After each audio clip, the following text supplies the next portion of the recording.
तो सांग माने एठी मु दीटा माने दी बीड़ा पालंग पत्र यूज करछि आपण को क्वांटिटी हिसाब रे कम बेसी करि परिबे। तो मु एठी अल्प करिछि बिकॉज मु फर्स्ट टाइम करूछि केमती लागिबो कोन नै मु जानिनी। तो सेति पई मु फर्स्ट टाइम आकु ट्राई करूछि। तो मु एठी दी बीड़ा पालंग साग को भलो भाबरे काटि नेछि एमती छोट छोट काटि नेछि। आपण चाहिले ताकु ग्राइंडिंग भी करि परिबे बट मु एथरे डीटा रेसिपी करिबे सेति पई मु काटिबाटा सहज भाबिली एमती छोट छोट।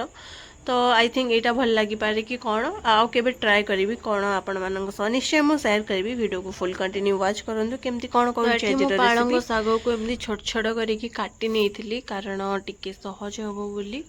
आपण चाहिए ग्राइंडिंग भी करें मुझे भल भाव में धोई देती 2 ରୁ 3 थर कारण ये काले बाली थी कि ऊपर किसी डस्ट हरिका थी तो से धोई देती। आप चाहिए आग धोईकी पछरे काटी पारे।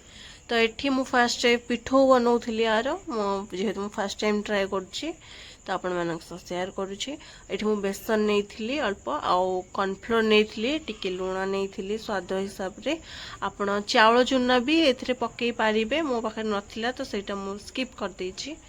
आउ बेसिक मसला जमती हलदी लंका गुंड धनिया पत्र जीरा अदा रसुन पेस्ट आउ मसला टिके पकई चिकेन मसला आपण ईपी मसला भी पकई पारे कि जेकोसी मसला भी पकई पारे। तापर टिके पानी देकी एमती साग पकईकी टिके भल भाव गोले देबे। एटा बेसी काठुलिया भी दरकार नहीं एमती टिके पानिया पानिया हेले पिठोटा माने तावारे देले भल हबो आई गेस।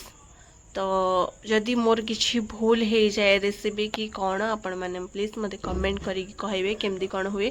मुझे फर्स्ट टाइम तैयारी करुँची से पुणी यूट्यूब रे देखिकी। तो आपण मैंने जब जानी प्लीज मते सजेशन करेंगे। तो मुझे तावा गरम करके तेल देकी एमती बरारा टिके साइज रे रखी दौची माने गोल गोल करके। तो देखो तेल केमती साइड रे चिटचिट करछि। मो तो यहाँ फास्ट टाइम बनाऊँगी आई गेस कि यहाँ भल लगे। जेहेतु मुझे पछरे वॉइस दौची मु जानी कि यहाँ भल लगुच बिकॉज मुझे ट्राए करी ही मु वॉइस दौची। तो मत यहाँ बहुत ही भल लगे। आपण मैंने भी एमती ट्राए करेंगे जदि आपण ए किसी भी कमी देखिले तो प्लीज मते कमेंट भी करेंगे कि कौन मोर भूल रही जाए। तो ये मो कथा हे पिठाटा को पोड़ी देली देखो केते सुंदर भाव में मुझे पिठाटा को पोड़ी देइछि। एक्चुअली मु गोटे सांगटा सह कथा होतली तो ता सह कथा हे एपटे मु पिठाटा को पोड़ी देलेनी छाड़।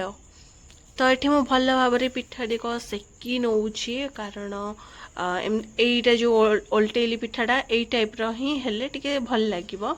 आउ दीटा पोड़ी जाइछि तो ताको टिके मैनेज कर दियंतु। मो तो अबे रोसई नुआ नुआ करुँची कारण मो आगुरु मते इच्छा पाइले मु रोसई करे नहले मु रोसई करेनी माने मामा को किछि भी मु हेल्प कर दो नथले। एबे भाबुची कि मु काळे मु ताको हेल्प कर देई थांदी से टाइम रे मो मामा डी खुशी जाई थांदा इबे जेमती काम करूची।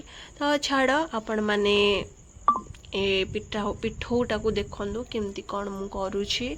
मते तो यहाँ भल लगिला बाकी टिके यहाँ नरम थिला जदि चाउल चूना टिके मु पकई दे थांदी तो भल लगी थांदा। आउ टिके जेहेतु चाउल चूना भल लगे जो भी पकेले टिके कड़कड़ रुए तो यहाँ टिके नरम थिला किंतु भल लगुथिला।